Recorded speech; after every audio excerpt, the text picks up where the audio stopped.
Hello, everybody, and welcome to Grey History. I'm your host, Will Clark, and this is episode 41, The September Massacres, Part 3.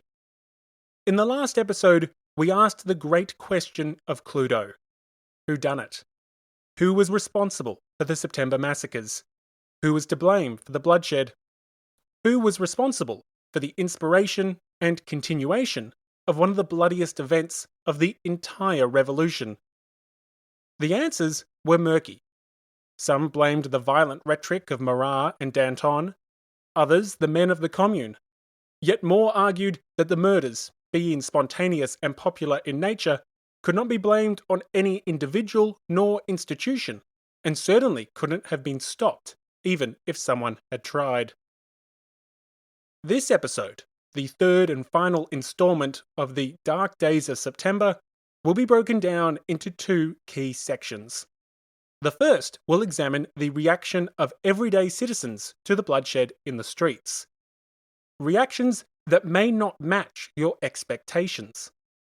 The second section will unpack the numerous ways these events altered the trajectory and in fact the character of the revolution, how it shaped the convention, how it realigned revolutionary politics, perhaps most importantly, how it paved the way for the Reign of Terror. But before we get into it, a huge thank you to everyone who is helping to keep Grey History on the air. A warm welcome to the new Patreon supporters of the show. This includes the virtuous citizens, Asha, Yana, and Swada, as well as the new true revolutionaries, Dana and Kevin. Also, a big thank you to Charles for increasing his pledge, as well as his messages of support over the last couple of years. Charles now joins Jeffrey, Cynthia, George, Brady, Tim, and Mark as the fabulous champions of the people. Of course, a special call out to the extra generous heroes of the revolution, Brian, Jinx, Eric, and Christy. As always, thank you to everyone doing their bit to help keep the show going, including promoting the show on social media, leaving reviews, and making one-off donations. I would give all of you a hug if I could, but since I can't, please accept this heartfelt thank you. Remember, if you're enjoying Grey History, if you want more Grey History, I need your support to make that a reality. Not someone else's, but yours. The next episode, episode 42, will be a bonus episode available exclusively for Patreon supporters of the show. The topic will be the Corsican Revolution, as voted on by Patreons, and I think you'll absolutely love it. So if you're not already helping to keep Grey History on the air, please support the podcast today. I've left my job to bring you more Grey History, but I won't be able to continue to do so without your help.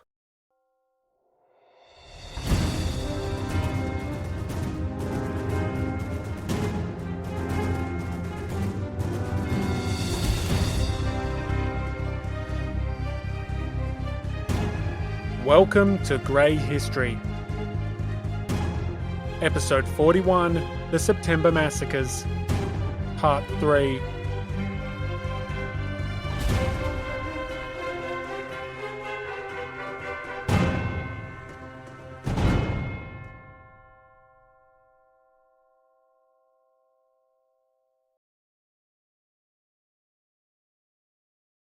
Considering that you're listening to a history podcast on a very specific topic, I'm willing to bet that you've taken the time to draft numerous historical lists. By that, I mean I'm sure you've at least considered the list of historical figures you would like to have met, the ancient cities you would like to have explored, the major events you would like to have witnessed. Indeed, my historical lists, for the lack of a better term, are considerable, and in particular, there's no shortage of events that I would love to have been able to see firsthand. But when I think about it, as an explorer of the past, I want to do more than just witness an event. I want to feel it as well. Why witness the fall of the Berlin Wall if you can't feel the jubilation and joy of the average Berliner? Why walk through the iconic streets of New York City on VE Day if you can't share the euphoria and excitement? Why watch a live broadcast of the moon landing, showing the very same footage we can go and watch right now, if you can't capture the sense of inspiration and awe that came with it? In history, we often study the tangible, the dates, the numbers, the words, the things that can be counted, tallied, and measured. But we're emotional creatures. And for historical events, the good and the bad, the delightful and the repulsive, if we're to truly understand them, we need to at least try to ascertain how they must have felt. So, as a result of this, I've been thinking a lot recently about how the average Parisian may have felt in September 1792. What it must have been like to witness the fall of a centuries-old monarchy. What it must have been like to nervously anticipate an imminent foreign invasion. What it must have been like to feel ensnared and entrapped in ever-present plots and conspiracies. What it must have been like to witness your fellow citizens butcher hundreds of your countrymen. And this last point is a question I want you to ask yourself before we discuss the responses of everyday citizens to the massacres of September 1792. How do you think you would have responded?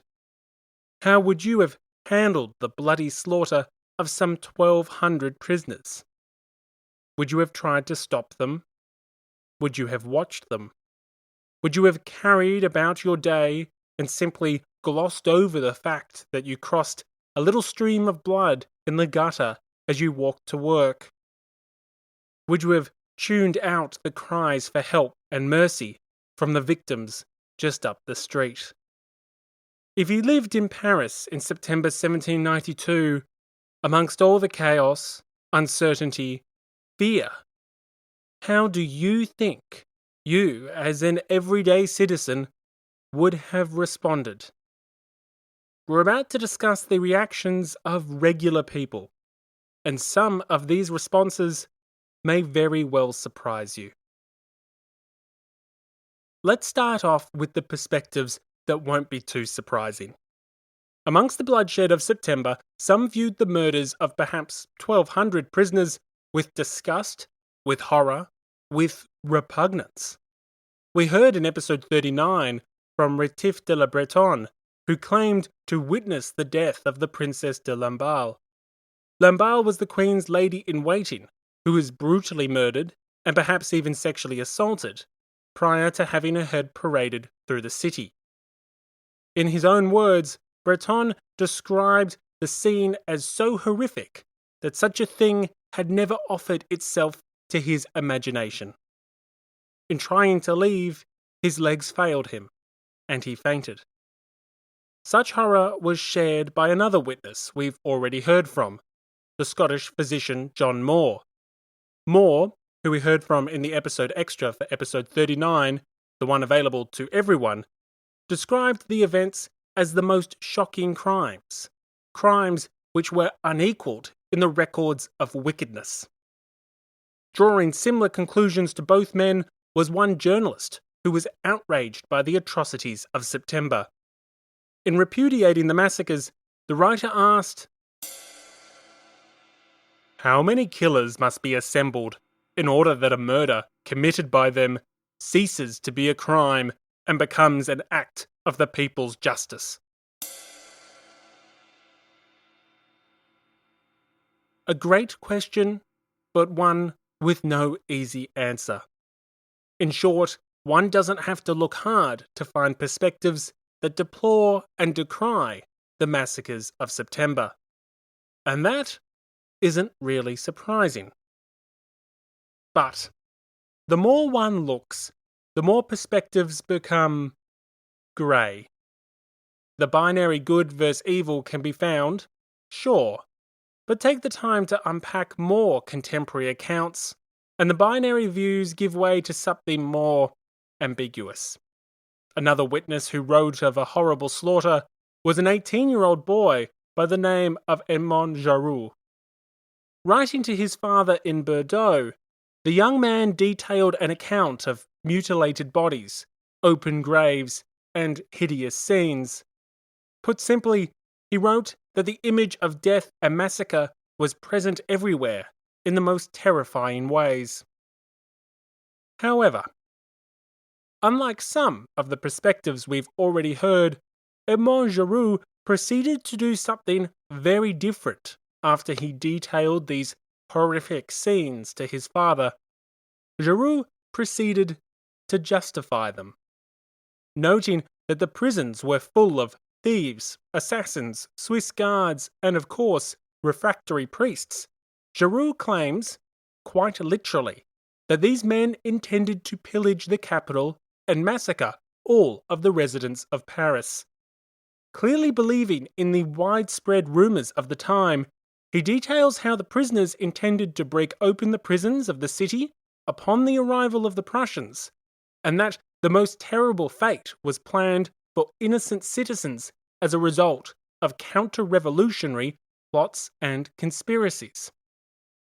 And here is where things get interesting. This is where the reactions of everyday citizens may very well diverge from those you contemplated a few moments ago. Because while one can find examples of people being disgusted by the massacres, many of those examples are accompanied with a sense of acceptance. For example, the Baron Tabou records a scene where a man comforts his highly distressed wife, as the two quite literally hear the distant screams of victims penetrating through the air. Tabou claims that the man told his wife, "This is a very terrible business, but they are our deadly enemies, and those who are delivering the country from them are saving your life and the lives of our dear children."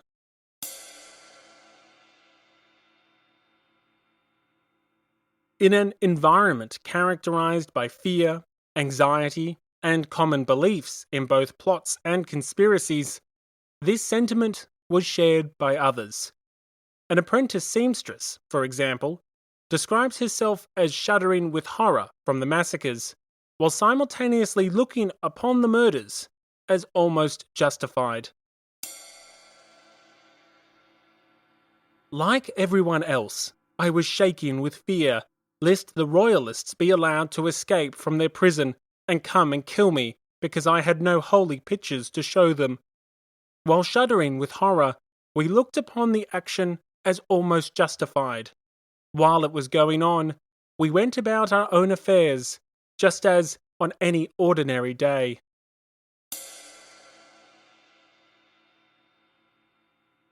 I find that quote absolutely fascinating. Tell me, when you thought before about how you would have responded to the massacres, how you would have reacted to the bloodshed, did you come up with going about your own affairs just as on any ordinary day? I didn't. I can't imagine doing that. Now, perhaps that's because we live in a slightly different reality to that of the average Parisian of the late 18th century. For us, there's no bread queue to line up in. Modern appliances take care of the dirty work. Television lets you be a witness of sorts from your own home or your office. But not for a second did I think that thousands or even hundreds of people could be put to the sword by a mob in my own city, and that I would go about my daily business. But that's what happened. Some people watched the massacres, sure, but many just went on and lived their lives. Lives which some considered to be safer now that the dangers of the prisons were being properly addressed. Overall, this view of the September Massacres, as an unfortunate necessity, was supported not just by regular citizens, but by many in the press. We discussed in the last episode how one Girondist newspaper described the scenes as an unfortunate necessity, and indeed several publications, be they Girondin, Montagnard, or independent in nature, took a similar stance. The revolutions to Paris, for example, defended the people, for they took the extreme measure, but the only appropriate one, of forestalling the horrors that were being prepared against it, and of showing itself merciless toward those who would not have shown it any mercy. In short, many contemporaries were horrified by the murders, but for a significant proportion of the populace and the press, that horror was also accompanied by relief or a sense of necessity. Indeed, historian Albert Sabol asserts that, to many, brutal force seemed the supreme recourse when confronted with such an existential crisis. And make no mistake, Paris was in crisis. When the menace of the prisons was viewed as an existential threat, when the plots of counter-revolutionaries seemed to be inescapable, what other option was there than to eliminate this most real and imminent danger? Putting the gruesome business of prisoner elimination to one side, the views of many were summed up succinctly by one contemporary. Better to kill the devil before the devil kills you. With many convinced that the massacres were an unfortunate necessity, a necessity required to save the revolution, one can get a sense for how and why revolutionaries like Marat, Danton, and Robespierre would at various points in time defend these events. Perceived to be the people's actions, there were many in the community who were willing to accept the murders because they associated them with either safety or justice. In fact, there were some citizens who forcefully supported the murders. Rosalie Julien, for example, wrote from Paris to her husband on the 2nd of September. Julien, a committed Jacobin, denounced the wicked conspirators and defended the killings as necessary. Specifically, she described the deaths as an atrocious necessity. Having detailed to her husband that heads were cut off and that priests were massacred, she notes plainly, "The Prussians and kings would have done as much and 1,000 times more." Given the threats listed in the Brunswick Manifesto, promising France an ever-memorable vengeance, it's not hard to see why she might have held that opinion. So, the response of contemporaries to the massacres of September were varied to say the least. While some were disgusted and outraged by the deaths, many citizens were willing to ignore their initial repulsion if it meant securing the safety of themselves, their families, and their city. While enthusiastic champions of bloodletting did not make up the majority, neither did enthusiastic detractors. The fact of the matter is that these killings were quietly accepted by the majority of Parisians, and this fact helps to explain how such a small group of assailants, perhaps numbering less than 300, could commit such killings over multiple days in a city of some 700,000 people. The assailants may have been small in number, but the silent support of many in the populace, along with perhaps the implicit support of many in governing institutions, allowed the massacres to continue for almost a week. In fact, historian Peter Kropotkin makes an interesting argument on this very point. While noting that the massacres may have been conducted by a small number of men, he argues that they were supported by a much greater multitude. Furthermore, he makes the argument that should any authority have tried to intervene, that multitude would have defended the assailants and protected those who were conducting the massacres. Historian Kropotkin writes, "It is true that the number of those who did the killing in the prisons did not exceed more than 300 men, wherefore all the Republicans have been accused by some writers of cowardice for not having put a stop to it. Nothing is, however, more erroneous than this reckoning. The number of 300 or 400 is correct, but it is enough to read the narratives of Weber, Mademoiselle de Tresor, Maton de la Varenne, and others, to see that if the murders were the work of a limited number of men, there were around each person and in the neighbouring streets crowds of people who approved of the massacres, and who would have taken arms against any one who might have tried to prevent them. Besides, the bulletins of the sections, the attitude of the National Guard, and the attitude even of the best-known revolutionists proved that everyone understood that military intervention would have been the signal for a civil war, and no matter to which side the victory went, this would have led to massacres still more widespread and still more terrible than those in the prisons.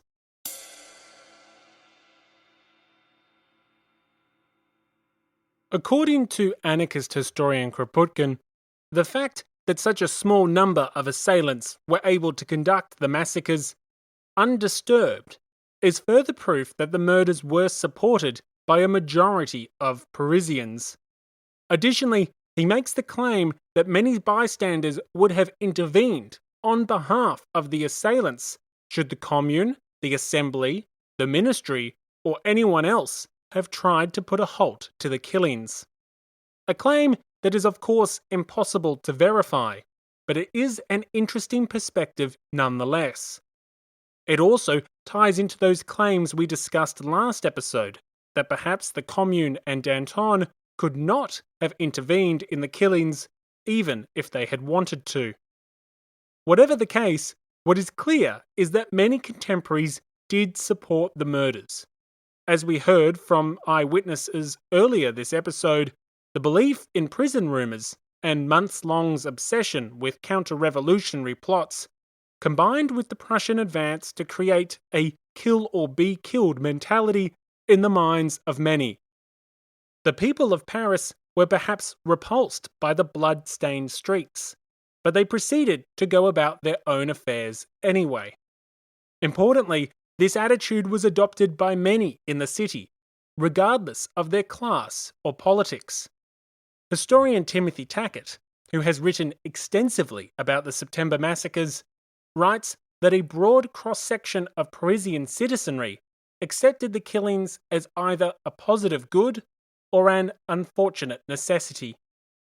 Convinced of plots to slaughter the revolution and the people of the revolutionary capital, citizens from a variety of factions and political persuasions were prepared to accept the brutal means taken to secure their own safety and that of the revolutionary cause. Critically, Tackett makes the point that the massacres were not isolated acts of violence by the enraged lower classes, as some conservative historians have said over the years, but instead a phenomenon initially supported by a broad consensus of much of the city's population. I wonder then, how does all of this compare with your thoughts earlier as to how you would have responded to the massacres? When I asked you to contemplate how you think you would have reacted, does your answer align with this broad consensus of opinion suggested by historian Tackett? Having discussed how everyday citizens responded to the killings, let us now shift our attention to how these murders changed the revolution they were seeking to protect. As you can imagine, the slaughter of half of the capital's prison population on the grounds of treason and conspiracy might be rather influential in determining the character and trajectory of a revolutionary cause, as well as a juvenile and vulnerable republic. So, how did the September Massacres change the course of the revolution? We're going to be discussing three key things. Firstly, we'll discuss the impact that all of this had on the elections for and priorities of the new National Convention. Secondly, we're going to explore how these deaths helped to pave the way for the terror and its institutionalized violence in the name of the revolution's defense. Finally, we'll examine what all this bloodshed meant for the increasingly tense relationship between the Girondins and the revolutionary sans-culottes of Paris. Let's start with the convention. As a quick reminder, when the monarchy was overthrown on the 10th of August, the Legislative Assembly fared only slightly better. The change wasn't so dramatic, nor so immediate, but in the chaos of the Crown's collapse, the Assembly was forced to sign its own death warrant. In the weeks prior to the insurrection, calls for a new national convention had been common throughout the Jacobin Club, as well as other revolutionary societies, such as the Cordelier Club. With the new Paris Commune reigning supreme on the 10th of August, it immediately pressured the Assembly to agree to its own replacement and call elections for a new national convention. Inspired by the earlier Constitutional Convention of the United States, this body would determine the fate of France now that the king had been suspended from the throne. We'll get into the composition of the whole assembly another time, but what I want to touch on here is how the massacres impacted the elections for the convention and how they dominated the initial debates.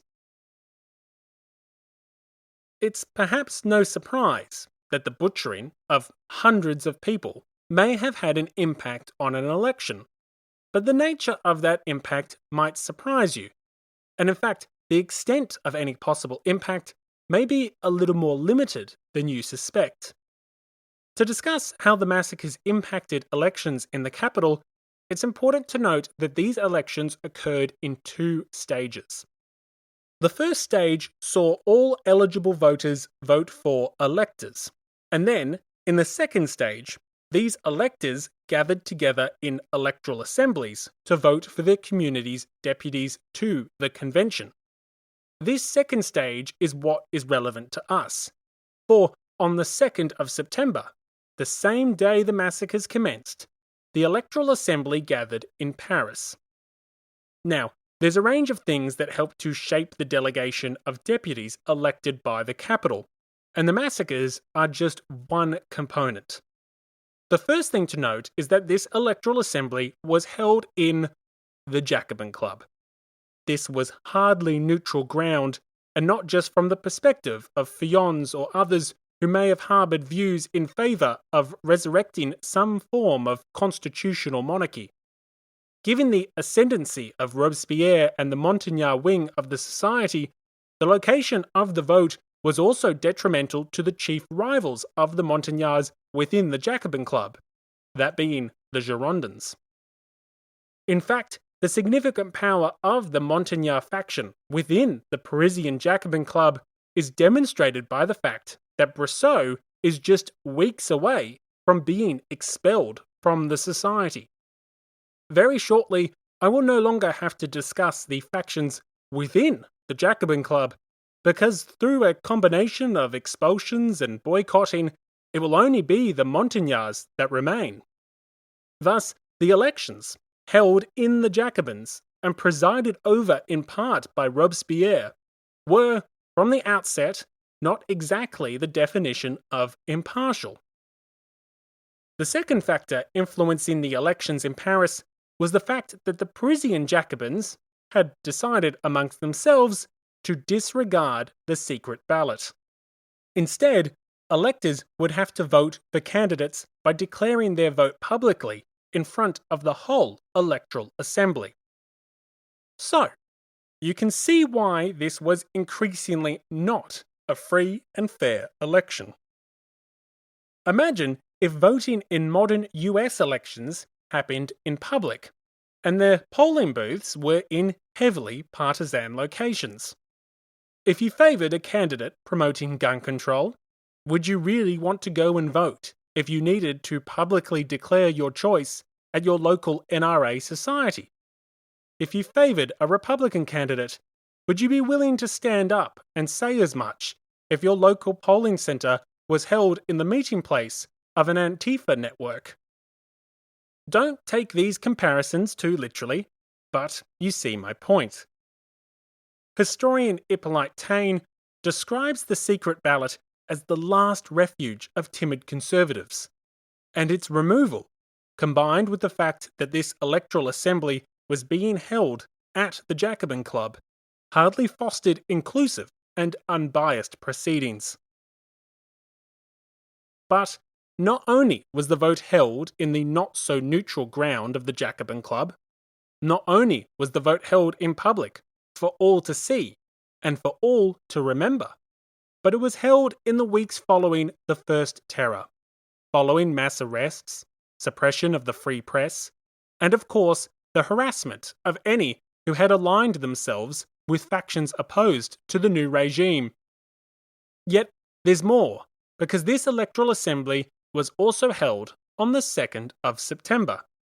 This means it was held on the day that Robespierre denounced the Girondins as traitors, and the very day the Commune issued arrest warrants for leading Girondin politicians.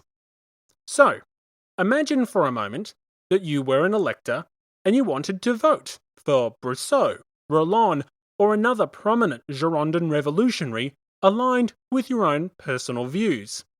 Do you think you would walk into the Jacobin Club and declare for all to hear that you were voting for Brosseau, the man Marat regularly denounces as a turncoat, the man Robespierre accuses of working for the Prussians, the man the vast majority of the attendees around you view with suspicion and disgust? Would you be willing to support a man labelled as a traitor, when traitors were literally being butchered in the street just up the road? Butchered by men with the same political sympathies and affiliations as the ones which dominated the room in which you need to go to in order to declare your vote. How eager do you think you would be to cast your vote? I suspect not very much. So, perhaps it's not surprising then that Paris would elect a slate of delegates associated with the Montagnards. Not a single Girondin was elected to represent the capital. Now, it's impossible to say if this still would have occurred without the massacres, and personally, I think there's a good chance it would have. After all, the bloodshed was just one of the many elements that amounted to voter intimidation, intentional or otherwise. The assembly being held in the Jacobin Club, the menace of the First Terror, even decisions by the Jacobins just to ignore the legitimacy of some electors on the grounds of previous support for the crown or initiatives of the Fillon faction. Nothing like a casual rejection of legitimate electors to ensure free and fair elections. Thus, all of these factors played a role in suppressing dissenting voices. Furthermore, it must be noted that the Jacobin deputies elected were genuinely popular amongst the radical cohorts of Paris, and the Girondins had been losing their popularity within the capital for some time. Given this multitude of factors, it's possible that the outcome was already going to be an overwhelming Montagnard victory for the delegation from Paris. It's possible that the September massacres may have had little real impact on changing the outcome of the vote. What we do know is that it's logical to presume that the threat of violence, such as that dealt to the prisoners, would have had some sort of influence. While it's difficult to measure the importance of this factor, the possibility of violence is important to note nonetheless. In fact, similar threats of violence are documented as influencing electoral assemblies across the country, and a more thorough account of the oddities, absurdities, and intrigues of the convention's elections will be covered in the near future. In short, it's impossible to say just to what extent these massacres influenced the outcome of the Parisian delegation to the convention, but it's certainly possible to say that they were not conducive to free and fair elections. However, while the exact extent of the massacre's influence on the convention's elections in the capital is difficult to measure, one thing which is much clearer is the bloodshed's impact on the new legislature's agenda. As previously discussed, the Girondins of the Convention, who will be elected as representatives of various regions outside the capital, will seek to use these murders as a weapon against their Montagnard rivals. As a result, many of the debates of the convention, in its first few months, will focus on these murders, especially as both the Girondins and the Montagnards seek to gain mastery over the new body. In future episodes, we will continue to see the massacres infiltrate debates and influence decisions, even as other topics dominate the agenda. Historian Charles Hazen writes on the impact of the murders on the new convention. One consequence of these massacres was to discredit the cause of the revolution. Another was to precipitate a sanguinary struggle between the Girondists, who wished to punish the Septemberists, and particularly their instigator Marat, and the Jacobins, who either defended them or assumed an attitude of indifference, urging that France had more important work to do than to spend its time trying to avenge men who were, after all, aristocrats. The struggles between these factions were to fill the early months of the convention, which met on September 20, 1792, the elections having taken place under the gloomy and terrifying impressions produced by the September Massacres.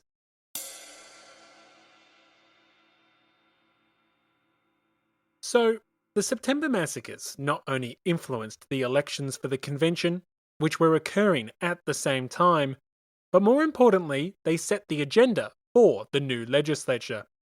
Ultimately, we're going to witness an all-out war between the Girondins and the Montagnards, between two factions with very different visions for the new French Republic.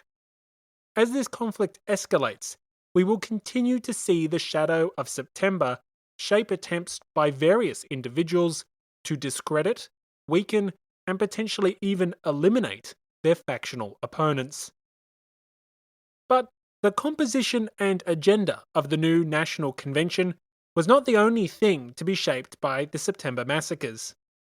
With more than 1,000 people being butchered due to the popular presumption of their treason, this event is often looked upon by some historians as a key milestone on the road towards the Reign of Terror.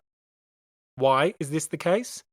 Well, to set the scene, I can think of no better quote than the one often attributed to Alexandre Ledru-Rollin, a prominent French revolutionary of 1848.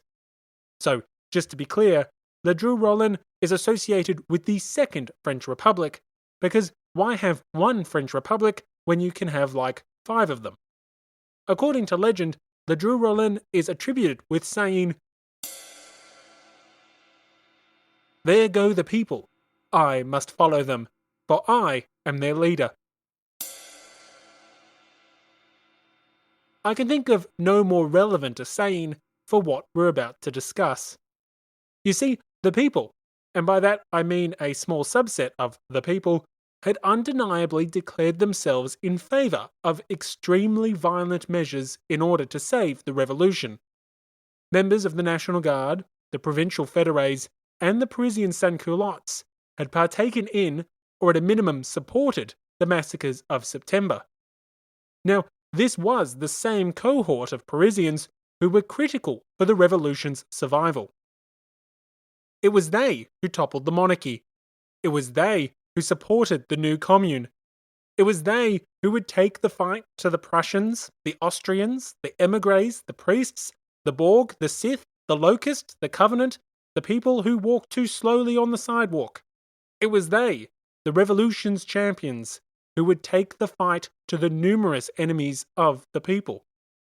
The power of the revolutionary movement had declared itself in favour of popular violence, of revolutionary justice, of whatever means were necessary to defend the nation against all threats, foreign and domestic, real or perceived. Given this declaration, this put the so-called leaders of the people in a tricky situation. There goes the people.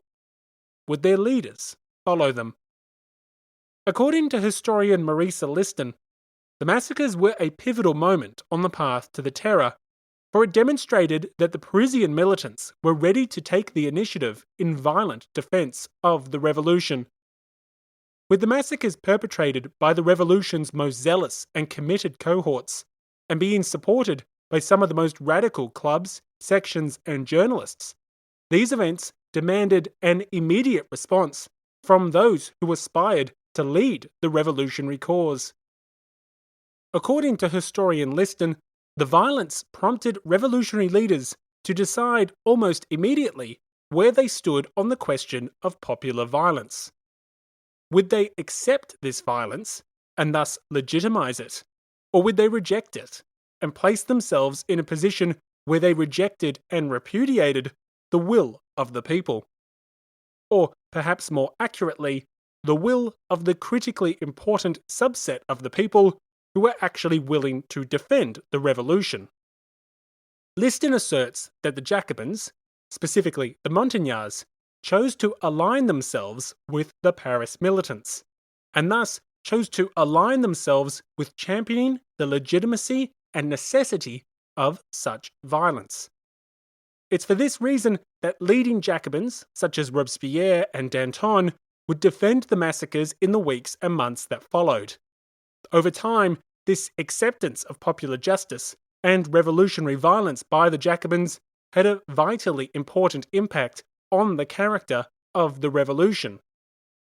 You see, having accepted the legitimacy of revolutionary violence, this position prompted leading revolutionaries to try to harness it, control it, institutionalize it. Such was a natural response from those in power if they were not going to try to suppress it. Those leaders would try to monopolize revolutionary violence for two key reasons. Firstly, in order to weaponize such a powerful and potent force against the revolution's numerous enemies. But secondly, in order to inoculate themselves, as the presently established authorities, from other revolutionaries who would see yet another violent change in government. After all, what was going to stop yet another revolution? Nothing. Failure to adequately control the violent impulses of Paris could see them overthrow the constituted authorities once more.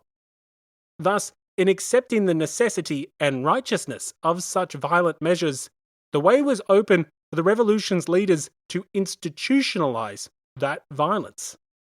Only through controlling, channeling, directing the revolution's violent impulses could the authorities simultaneously address the threats of both counter-revolutionaries as well as other revolutionaries. Historian Jeremy Popkin writes as to how the massacres helped to pave the way for the terror, and I've included a longer preamble to help tie in the discussions and debates over the last 2 episodes.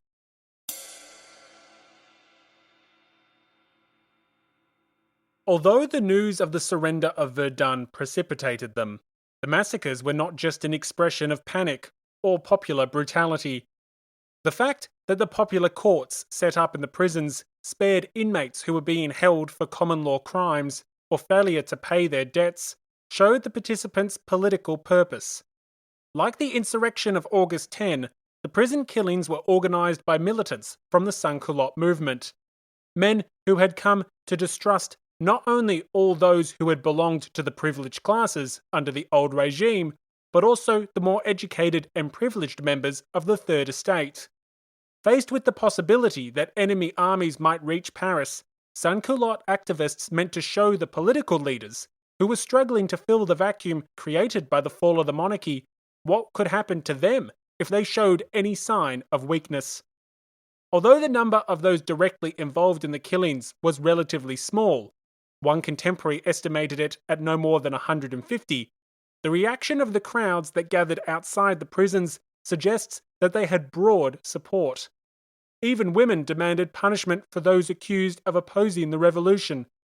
On September 2, as the executions were starting, a delegation of women urged the Legislative Assembly to protect inmates who were being held for not having paid fees to wet nurses, but to destroy all the others.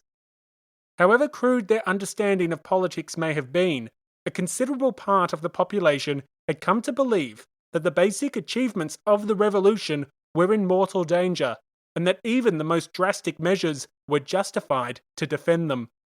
The lesson was not lost on the deputies elected to the new National Convention, who were about to take on the challenge of defending the embattled revolution. 6 months later, with the memory of the September Massacres vivid in his mind, Danton would support the re-establishment of the Revolutionary Tribunal that had first been created in August 1792 by crying out, "Let us be terrifying in order to spare the people from having to be so." The September Massacres thus opened the way to the more systematic and controlled but equally troubling excesses of the Reign of Terror.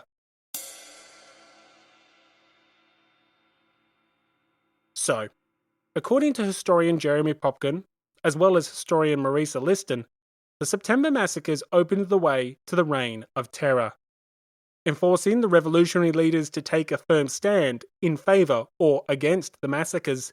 The violent measures deployed by the people became legitimised and institutionalised as the Jacobins not only defended these measures, but came to use them as a means of dominating the organs of power.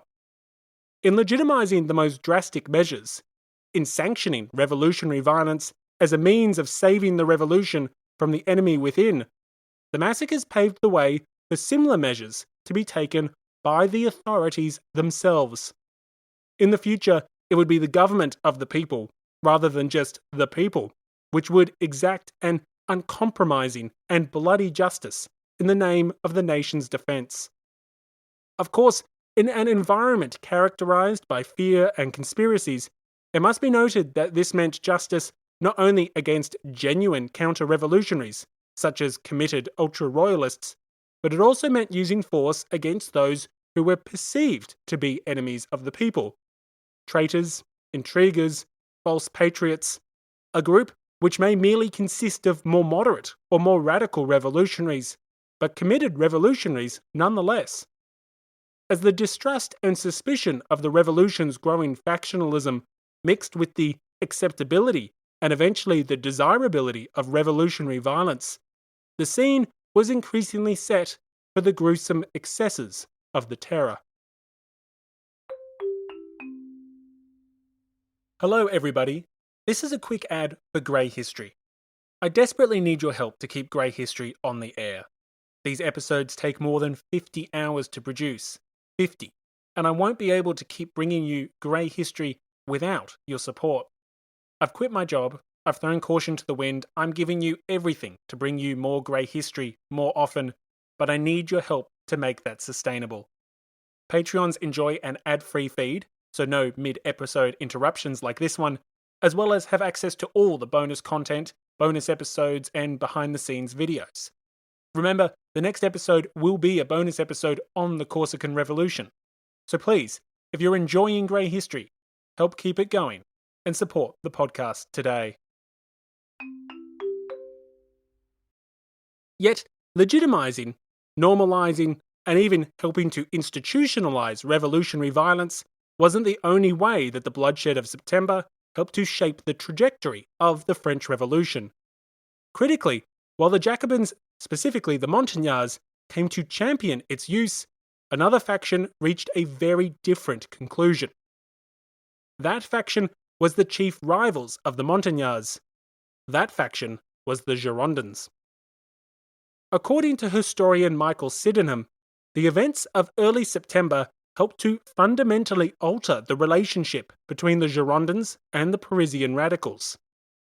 The Girondins had had strained or even hostile relationships with the city's various radical cohorts for some time, but the slaughter of hundreds in the streets frightened and disgusted the Girondins in power.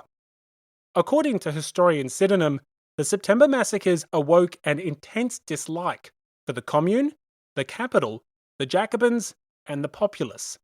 Specifically, the radical sans-culottes, who so often claimed to represent the people, although we know in reality were a subset of the people. Albeit a very vocal, very important, and very energetic subset. Furthermore, according to historian Sydenham, not only did these events awaken this intense dislike for the key revolutionary cohorts of the capital, but it also helped the Girondins embrace a sudden respect for law and order. Now, I want to explore both of these points further. If we start with the former, that the massacres awoke an intense dislike for the Commune, the capital, the Jacobins, and the populace, it would be reasonable to challenge Sydenham's assertion that the massacres awoke this intense dislike. As has been discussed in previous episodes, the relationship that leading Girondins had had with these various cohorts had been souring for some time. For example, the most radical members of the revolutionary press, including but not limited to Marat, had been assailing the Girondins relentlessly. Furthermore, in the case of the upstart Paris Commune, the relationship between the Girondins and the Montagnard-minded municipality had just started off sour to begin with, when the new body declared its own legitimacy, overthrew the monarchy, and proceeded to dictate orders to the Girondin-dominated assembly. But, to focus on whether or not this was the moment an intense dislike was awoken is to focus on the wrong thing. It would be to focus on the trees and miss the forest. What matters is that the Girondins will walk away from this event with a deep distrust of everything to do with Paris. The city's commune, the Jacobin Club, even the sans-culottes. In the eyes of the Girondins, these revolutionary actors had all contributed to a horrific murder. Not only had these groups either encouraged or failed to prevent the massacres, but some had even helped to perpetrate them. Furthermore, some Girondins suspected that this bloodshed had been meant for them. Remember, leading Girondins would come to believe that Robespierre and his allies in the Commune had tried to have them killed through their failed attempt to arrest the Girondins on the day the massacres began. The result of all of this was that many Girondins, most of whom were not from Paris, came to view the capital with suspicion, with fear, with contempt. Given that the people of Paris had the power to overthrow governments, and had done so twice in the last 4 years, this development was by no means inconsequential. Historian Marisa Liston writes of the implications of the souring relationship between the Girondins and the radical cohorts of Paris. It was, above all, the bloodshed in the September Massacres that swung the Girondins definitively against the Paris militants. That blood swelled to a river dividing the two factions. The Girondin leaders' conviction that their own lives had been endangered in the massacres added considerably to their fear and hostility. They were subject to growing fear that street violence would be turned on them, stirred up by journalists popular with the militants.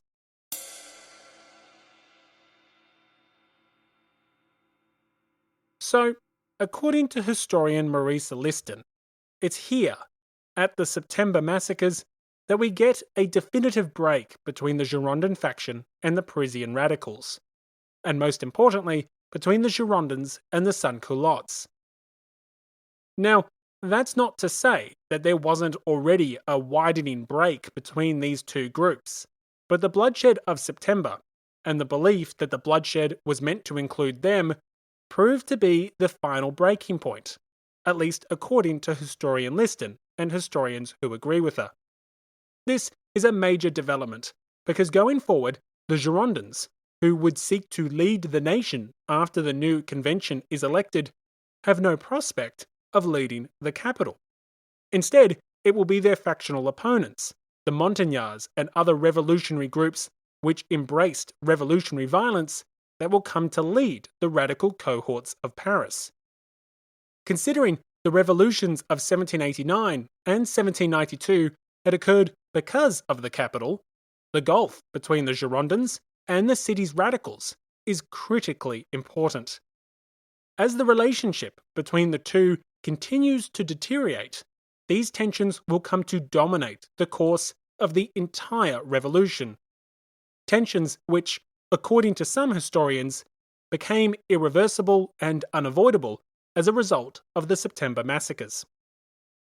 However, before we move on, I do want to make the point that none of this was preordained, nor was it initially clear that the Girondin deputies would come to have such a hostile relationship with the city's sans-culottes, or the clubs or publications which channeled their views. If we take a stroll down memory lane, one might remember that in 1790 and in 1791, one of the many revolutionary clubs and societies promoting a more radical and inclusive revolution was the Cercle Social, otherwise known as the Social Club. Occasionally working alongside the more famous Cordelier Club, the Cercle Social, dominated by Brissot and his allies, promoted several radical and revolutionary causes.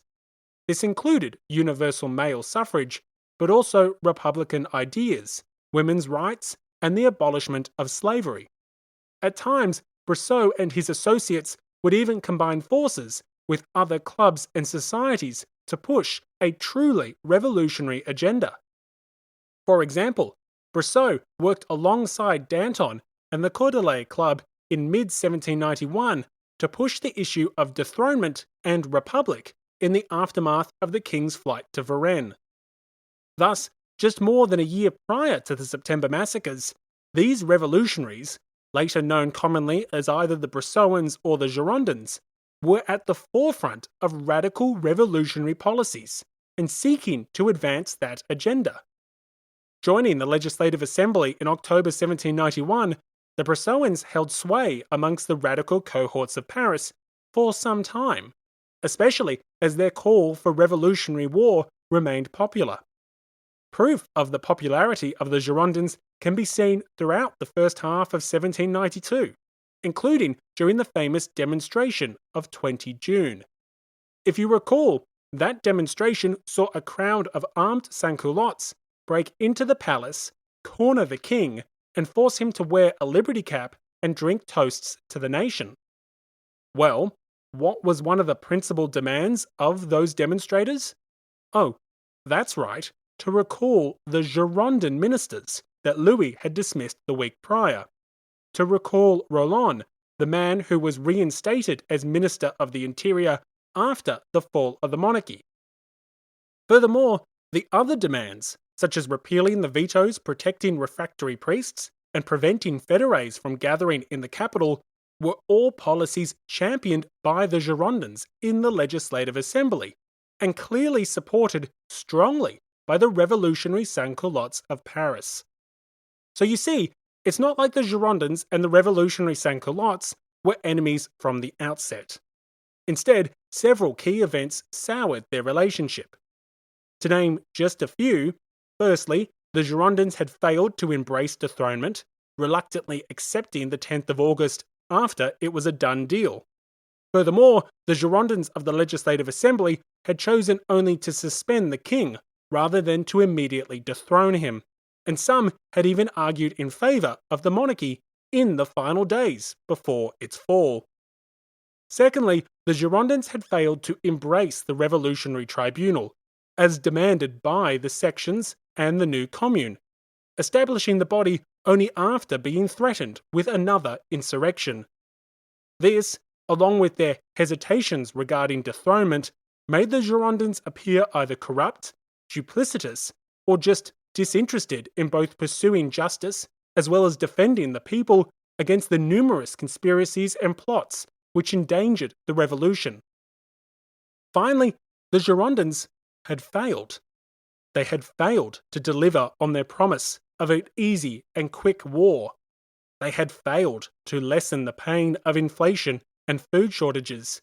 And they had failed to respect the will of the people when they attempted to dissolve the new Paris Commune at the end of August. All of these factors, and more, helped to create tension between the Girondins and the sans-culottes, as well as the institutions, societies, and publications who championed their interests. However, while the relationship had been souring over the course of the summer of 1792, according to some historians, it was the September Massacres which proved to be the tipping point. It was the enthusiastic embrace of popular violence as a legitimate means to protect the revolution, which provided the final break between the radicals of Paris and the more moderate Girondins. Often representing less radical regions from the departments of France, these deputies were simply not willing to follow the demands of the capital. The violent means of the sans-culottes proved to be a bridge too far. Having once sought to position themselves as the champions of the people, a very real break was surfacing between those self-styled champions and the expressed desires of the sans-culottes. As the revolutionary cohorts of Paris continued to radicalize, and as they began to better articulate their own platform, the demands of the sans-culottes, including revolutionary violence, was increasingly incompatible with what the Girondins were willing to provide. As a result, their relationship fundamentally changed.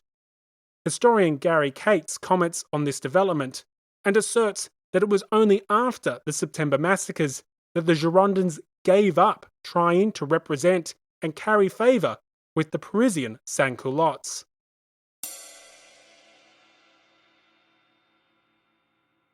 Between 1789 and 1791, the Cercle Social and the Cordelier Club, spokesmen for the sans-culottes, cooperated to a great extent in leading the campaign for a more democratic regime, first during the Paris Municipal Revolution and then during the crisis surrounding the king's flight to Varennes.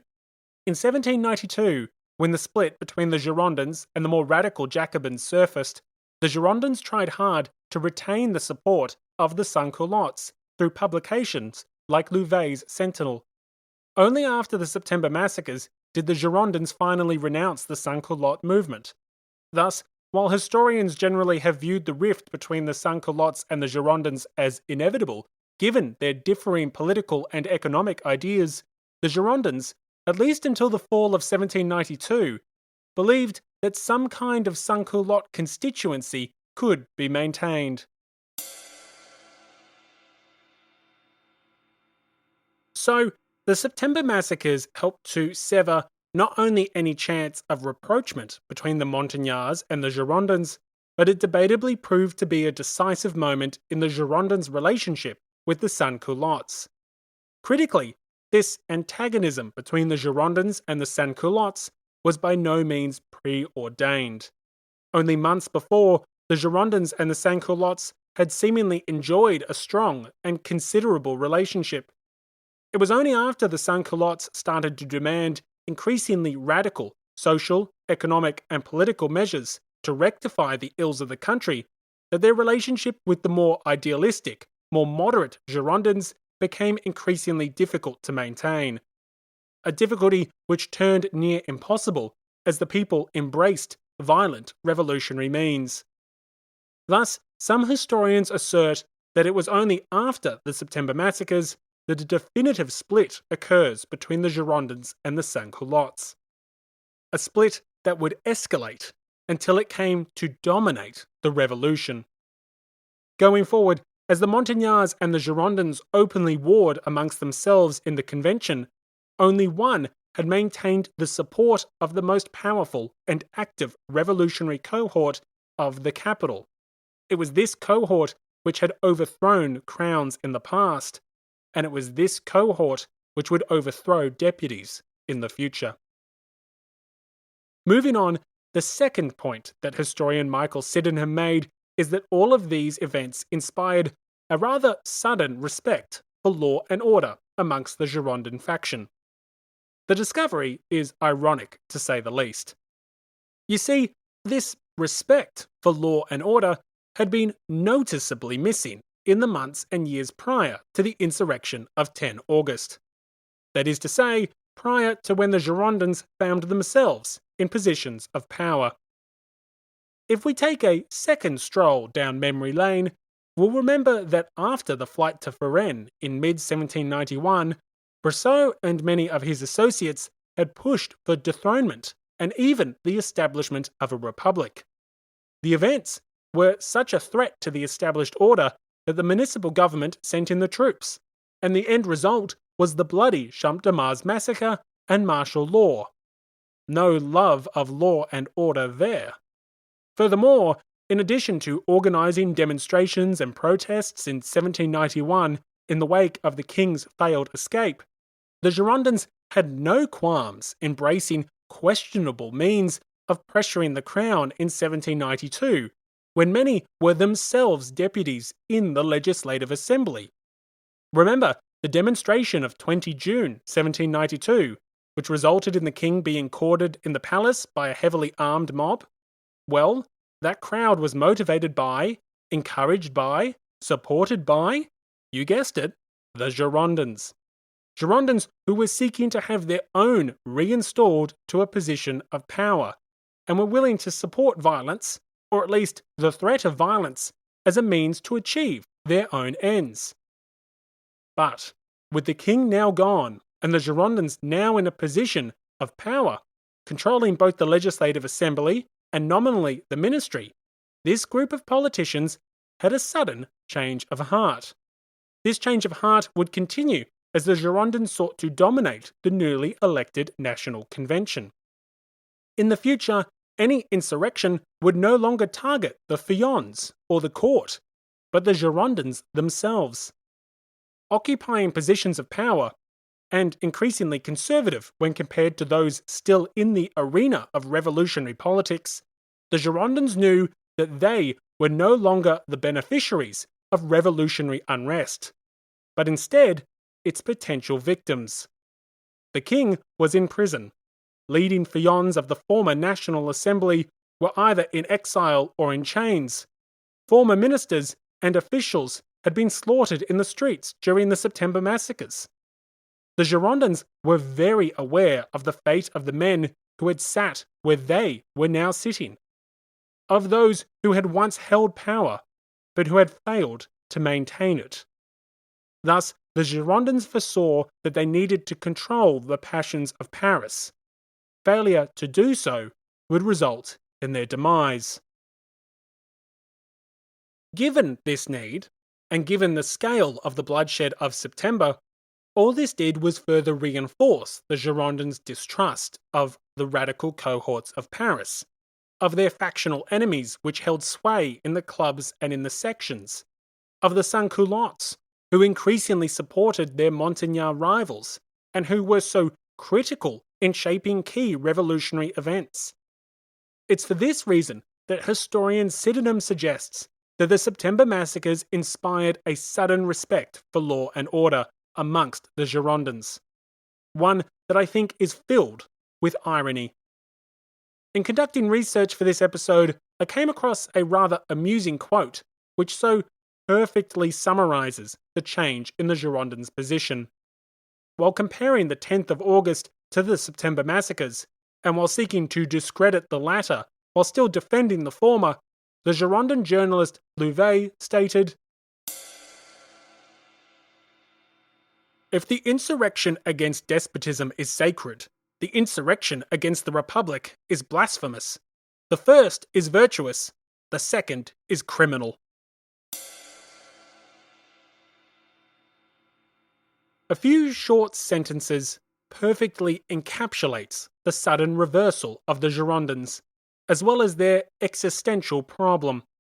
Having encouraged and benefited from revolutionary unrest for years, the Girondins had to try to put the genie back in the bottle. And that wasn't going to be easy. Not everyone would agree that insurrection against the Republic was blasphemous nor criminal. In fact, if the Republic was in the hands of the Girondins, men accused of being self-serving traitors by their enemies, well, you could guarantee that someone would argue that insurrection was necessary and righteous. Thus, the problem facing the Girondins was clear.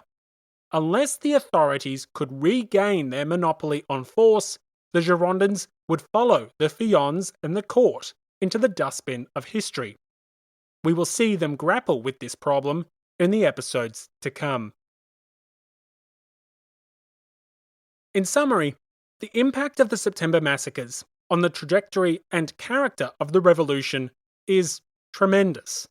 Not only did they shape the composition and priorities of the new National Convention, but they also transformed the relationship between the key revolutionary factions and the revolution's most active and critical supporters. For the Montagnards, the embrace and subsequent defence of the massacres strengthened their increasing alignment with the city's sans-culottes, who, along with the smaller radical cohorts of the capital, were the power behind the revolution.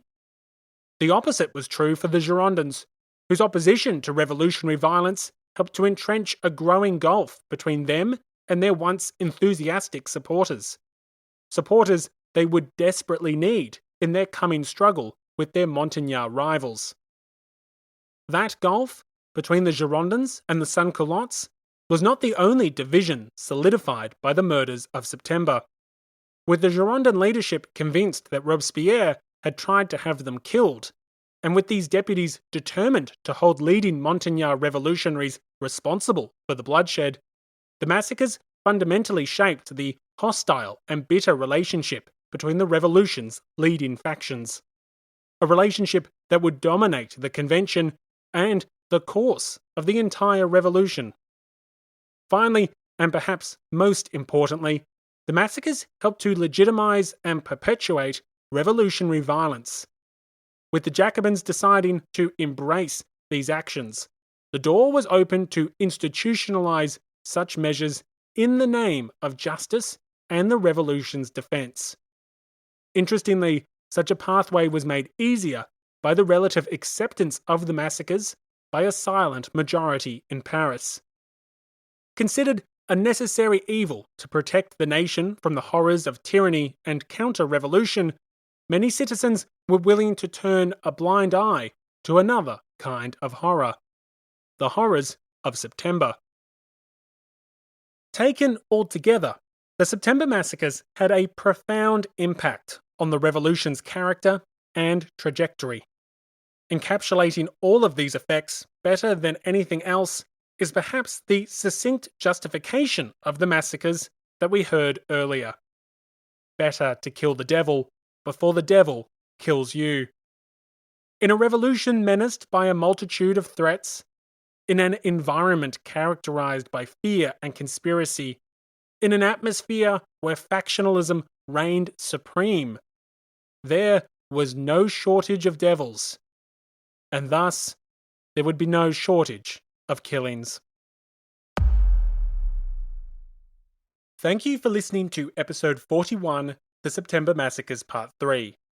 The next episode will focus on the Corsican Revolution and the following Corsican Republic, so get ready for that bonus episode, as I think it's going to be a great one. The events of the Corsican Revolution are actually more influential than you may suspect on not only the French Revolution, but also the American Revolution. So I do think there will be a few surprises in store for you there. When we return to the main narrative in episode 43, we're going to be discussing the invasions of France and Poland. I'm really looking forward to this, as it will be the first episode in quite some time where we take a step back from the minutiae in Paris and look at what's occurring across the entire continent. So I can't wait to bring you that one in about a month. The episode extra for this episode will be a video covering the last 3 parts on the September Massacres, explaining my approach, my thoughts, and elaborating on some points that I left out in the last 3 episodes. Until the next main episode, if you want to enjoy more Grey History, as well as keep the show going, well then I do need your support. These episodes take more than 50 hours to produce, and it's just not sustainable without the support of listeners such as yourself. So please, support the show today. As always, thank you so much to all the Patreon supporters of the show, with a warm welcome to the new sponsors of the podcast, and a special thank you to the extra generous heroes of the revolution, Brian, Jinx, Eric, and Christy. Thank you for listening, stay safe, please share the show with everybody and anybody, and have a great day.